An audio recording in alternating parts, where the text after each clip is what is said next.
তো এই দেখো আমাদের ঘরে কে এসছে। এই প্রণাম করিস না আমাকে। আর একটা ছোট্ট লক্ষ্মী আসছে। আস্তে আস্তে নাম বাবা, আস্তে আস্তে নাম, আস্তে আস্তে আস্তে আস্তে, হুড়ুহুড়ি করিস না বাবা, ওই যাবে। চলো চলো, দিদি আসছে, দিদি আসছে, দিদি আসছে। এই যে ব্যাগ আমার কাঁধে বাবা, ব্যাগ আমার কাঁধে। ওই দেখ সমীর কাকা চিৎকার করে যাচ্ছে, বুনু বুনু করে চিৎকার করে যাচ্ছে। বুনুকে ডাকতে আর একটা ছোট বুনু এসে গেছে আমাদের, আর একটা ছোট বুনু এসে গেছে। দৌড়া না, দৌড়া না, পড়ে যাবে।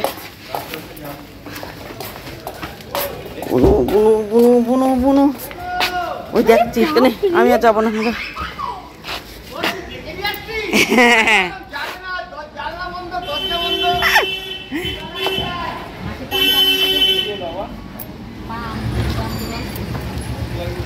একটু জল খেয়ে নে প্রাপ্তি। এই টিফিনটা ঢুকিয়েছিলিস প্রাপ্তি? টিফিনটা ঢুকিয়েছিলিস? এই প্রাপ্তি, টিফিনটা ঢুকিয়েছিলিস? একটু জল খেয়ে নে।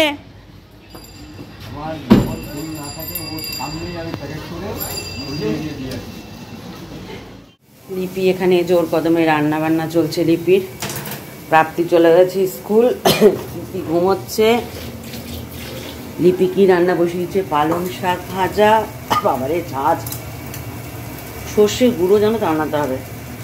এই ভোলা মাছ টোলা মাছ না,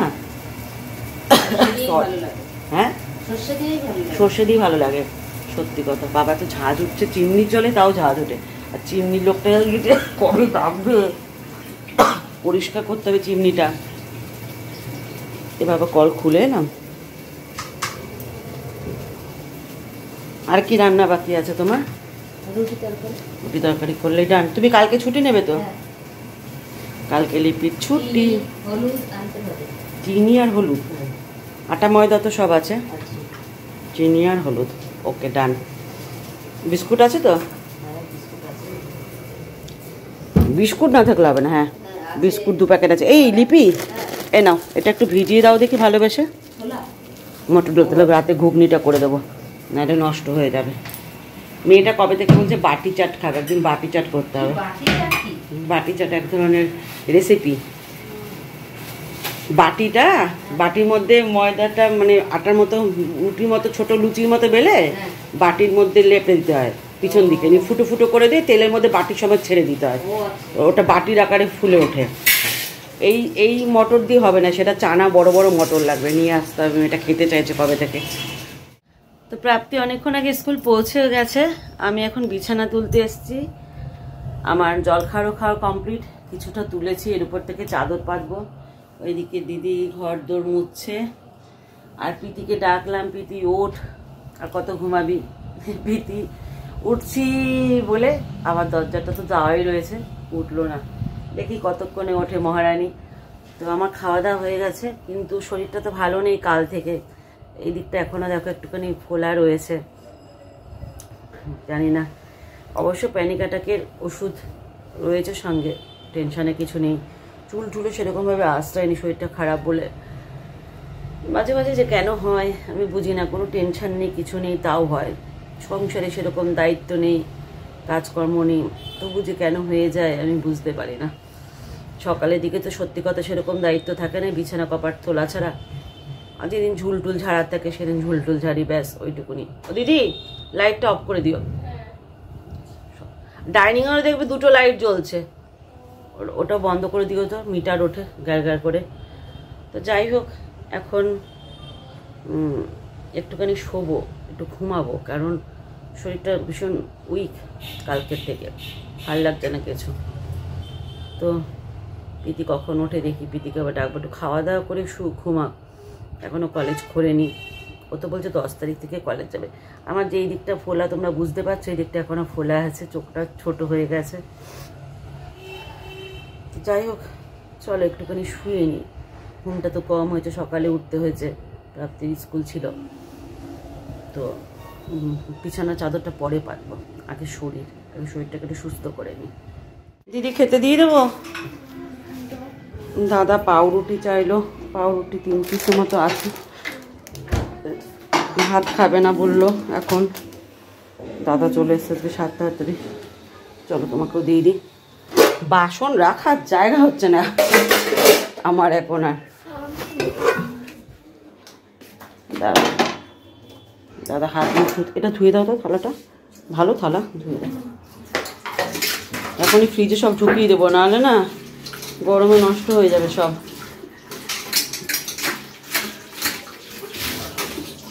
মাখন দিয়ে পাউরুটি খাবে দাদা।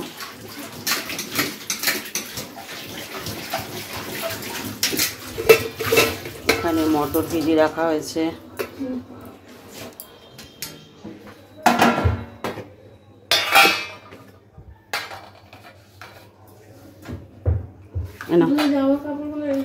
হ্যাঁ হ্যাঁ দিচ্ছি দিচ্ছি, হ্যাঁ হ্যাঁ দিচ্ছি।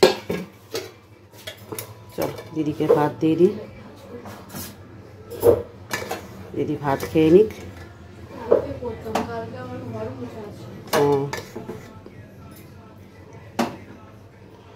হাজব্যান্ডও চলে এসছে বাড়িতে আজকে তাড়াতাড়ি কাজ থেকে। সেরকম কাজ ছিল না বলে সে আর ভাত খাবে না বললো। অল্প দেবো? আচ্ছা ঠিক আছে। কেন পালং শাক দিয়ে খাও আগে, তারপর দিচ্ছি মাছের ঝোল। খাবার খেতে না খেতে তার অর্ডার চলে এলো কফি গরম। কফি দিতে হবে তাকে এখন। দই দিলাম, একটা মিষ্টি দই আছে অনেকখানি ছিল। রুটি পাউরুটি খেলো না, রুটি ছিল 2টো, আলুর তরকারি দিয়ে রুটি দিলাম হাজব্যান্ডকে, খেলো। দই ছিল, দইটা খাক তাহলে। মিষ্টি দই দিলাম। ও মা coffee coffee coffee coffee coffee করে পাগল করে দিল। তো চলো, কফি যখন চাইছে তাহলে কফি করেই দেওয়া যাক। ও কিন্তু দুধের প্যাকেটই তো বার করে নিই আমি। এমনি চায়ের দুধ দিয়ে কফি করলে না আমার দুধ কেটে যায়, তো এই দুধ দিয়ে কফি করবো। ঠান্ডা তো। বাটি কই? দাঁড়াও, চায়ের বাটি এই যেখানে।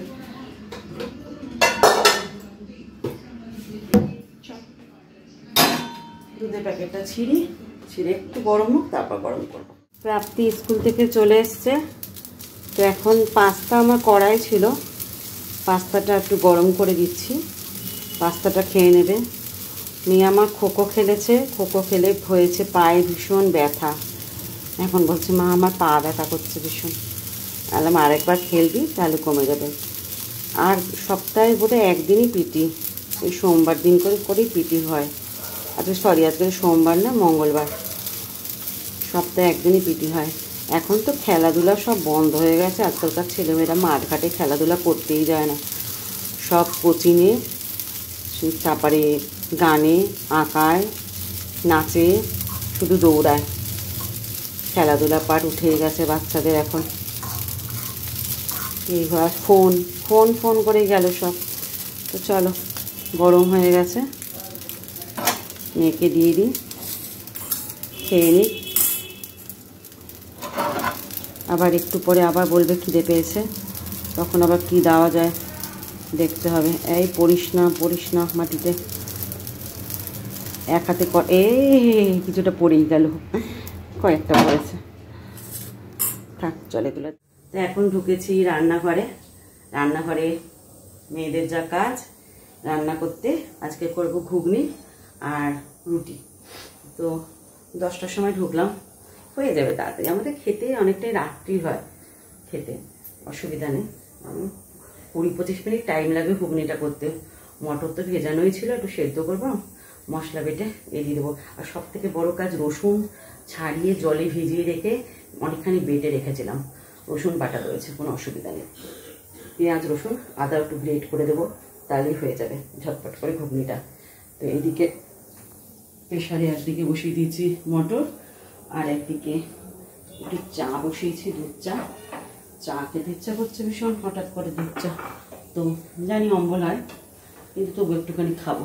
যখন ইচ্ছে করছে, মন যখন চেয়েছে তখন খেয়ে নেওয়া উচিত। কেননা আত্মাকে কষ্ট দিয়ে কখনো লাভ নেই, বুঝতে পারলে? তো চলো একটু দুধ চা খাই, আর এদিকে ঘুগনিটা চটপট করে ফেলি। প্রেশার কুকারটা এতটাই বাজে, সিটি পড়ে না, ঠিক আছে?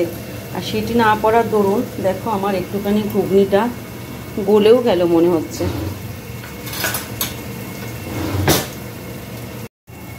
তো এখানে তো মশলা ভাজছি এখন, কিন্তু ব্যাপারটা হচ্ছে আমার মটরটা একটু গলেই গেল। আসলে প্রেশার কুকারটা এতটাই বাজে যে কি বলবো, সিটিই পড়ে না। তা সিটি না পড়ার দরুন দেখো মটরটা গলে গেল। মটর গলে গেলে বেশি ভালো লাগে না খেতে। তো আমি আপাতত আলুটা সেদ্ধ করে নিয়ে মটরটা দিয়ে না বেশি ফোটাবো না, অল্প একবার ফুটিয়েই নামিয়ে দেবো। আলুটা সেদ্ধ হওয়ার পর তারপর মটরটা দেবো, দিয়ে একটুখানি ফুটিয়ে নামিয়ে দেবো, নাহলে আরও গলে যাবে জিনিসটা। আর এখন যদি মটরটা দিয়ে দিই তাহলে আরও গলে যাবে। আমি করি কি, আলু সেদ্ধ মানে কষাতে কষাতে মটরটা দিয়ে কষাতে থাকি, তাহলে স্বাদটা ভালো আসে। কিন্তু আজকে তা করলে হবে না, আজকে আলুটা আগে সেদ্ধ হতে হবে, তারপর মটরটা দিতে হবে। প্রেশার কুকারটা ঠিক করতে হবে, জানো তো, গলে গেলে ভালো লাগে না ঘুগনি খেতে। আজকে মেয়েরা বলবে ভালো বানায়নি মা। আমি ঘুগনিটা বেশ ভালোই বানাই, কিন্তু আজকে ভালো হবে না। তা আমাদের টমেটোও ছিল না, টমেটো সস দিলাম, দেখি কেমন স্বাদের হয় খেতে। তো এখন বাজে রাত্রি 12:30, শুতে যাব। এই দেখো খাটটা আবার চলে এসছে এখানে, প্রাপ্তির খাটটা আবার এখানে করে দিয়েছি, পেতে দিয়েছি। আমি পাতিনি অবশ্য, আমার হাজব্যান্ড পেতেছে। আর ঠাকুর আমার এইদিকে চলে এসছে আবার, বজরংবলী আমার ঠাকুর যেখানে থাকে, আর সরস্বতী ঠাকুর এখানে রয়েছে। কালকে তো বুধবার, হ্যাঁ কালকে এই সরস্বতী ঠাকুরটা আমার শোকেসের উপরে চলে যাবে, ঠিক আছে। আর আগের সরস্বতী ঠাকুর যেটা রয়েছে সেই সরস্বতী ঠাকুরটাকে নিয়ে গাছতলে দিয়ে আসতে হবে। শুনেছি সরস্বতী ঠাকুরকে বিসর্জন দিতে নেই, লক্ষ্মী ঠাকুর আর সরস্বতী ঠাকুর নাকি বিসর্জন দিতে নেই শুনেছি। তো গাছতলাতে আমরা রেখে আসি। তো প্রথম বছরের সরস্বতী ঠাকুরটা আমার রয়ে গেছে, ওটাকে আমি কিছুই করিনি। প্রথম যেদিন পুজো হয়েছিল সেদিন পুরো হোয়াইট সরস্বতী, সেটাকে আমি রেখেই দিয়েছি ঘরে, ওটাকে আমি বিসর্জনে দিইনি, কিছুই করিনি, ঘরেই রয়েছে। আমি ভেবেছি ওটাকে রেখেই দেবো সারা জীবন। আর বিদ্যার দেবী ঘরে থাকা উচিত। আর এই সরস্বতী ঠাকুর তো নতুন এসছে, এটাকে উঠিয়ে দেবো শোকেসে আবার। আর আগের বছরে শোকেসে আমার রাখা রয়েছে পুরাতনটা, ওটাকে নিয়ে কালকে গাছতলা দিয়ে আসতে হবে। এই হচ্ছে ব্যাপার। তো যাই হোক, আজকে অনেক রাত হয়ে গেছে, সব ঘরে বিছানা হয়ে গেছে, শুধু প্রীতির ঘরে বিছানাটা বাকি আছে। প্রীতির ঘরে বিছানাটা করব, তারপর শুতে চলে যাবো। তার আগে একটুখানি ভাবছি রিলস বানিয়ে নেবো, রিলস নয় সরি, ভিডিও বানিয়ে নেবো। 2-4টে ভিডিও ফেসবুকে বানানো বাকি আছে, 2-4টে ভিডিও বানিয়ে নিয়ে তারপর শুতে যাব। আর এই কানের দুলটা কেমন বলো, এই কানের দুলটা অনেকদিন বাদে পরলাম, পরাই হয় না। এত কানের দুল হয়ে গেছে, তাও মনে হয় কানের দুল কম, পরাই হয় না কানের দুলগুলোতে। ঘুরিয়ে ঘুরিয়ে কানের দুলগুলো পরে নিই যখন লাইভ করি বা রিলস বানাই তখন। তো যাই হোক, চলো আজকে ব্লগটা এই পর্যন্তই। কেমন লাগলো তোমরা জানাবে ব্লগটা। আর কিছু বলার নেই। আজকে তো সেরকম কেউ নাম নিতে বলোনি। তৃষা বোধহয় নামটা আমি ভুল নিয়েছিলাম, তাই তো? তৃষা তো তোমার নাম, উচ্চারণে ভুল করেছিলাম বোধহয়। আর কেউ কি নাম নিতে বলেছিলে? আমার তো মনে পড়ছে না, কেউ আর নাম নিতে আমাকে বলোনি মনে হয়। তবু দাঁড়াও একবার চেক করে নিচ্ছি। অনেক সময় না কমেন্টগুলো উধাও হয়ে যায়, কমেন্টগুলো পাই না খুঁজে। এক second. Good morning friends, welcome back. কোথায় কমেন্টগুলো?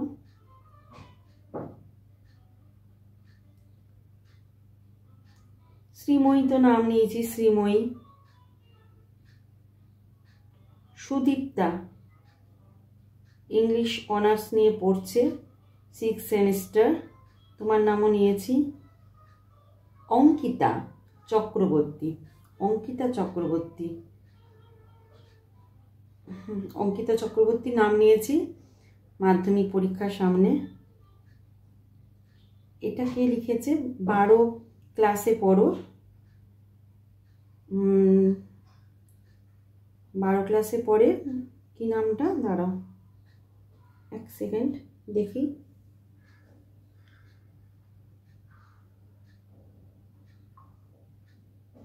রাজশ্রী কর, রাজশ্রী কর নিয়েছিলাম কিনা আমার মনে পড়ছে না। রাজশ্রী কর না নিয়ে থাকলে এখন নিয়ে নিলাম। আরেকটা হচ্ছে 8-এ পড়ে, আরামবাগ, নিয়েছিলাম, মনে পড়ছে না আমার, ভীষণ ভুলো মন গো। বসরুন বসরুন মল্লিক। আর আর কি বলেছো নাম নিতে? এই ভীষণ ভুলো মনের জন্য না হয়ে ওঠে না আমার, কার নাম নিই না নিই ভুলে যাই জানো তো।